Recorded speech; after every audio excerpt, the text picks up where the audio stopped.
От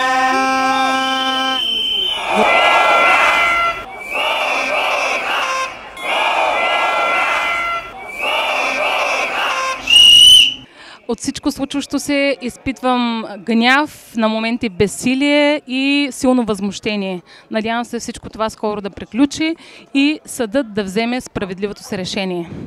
Нашият работещ кмет беше абсолютно незаконно отвлечен от Варна. 4 и повече месеца той беше в София и едва от вчера имаме новина. Пропука се тази машина, която иска да обезличи правото. Дошли сме да коментираме не само правосъдието, не само задържането на нашия кмет, а сме дошли да коментираме и да протестираме против нелепия бюджет, против странното и отвратително управление на банда мафиоти. И това ни обединява всички тук и смятам, че ставаме все повече. Искаме справедливост, искаме кмета на града да се върне обратно във Варна и да бъде на свобода. Тук съм за да се снимам с този велик държавник, който е убедил нашите сънародници, че прави всичко за тях, както казва той, за хората, като им вдига данъците и взима нови абсурдни заеми.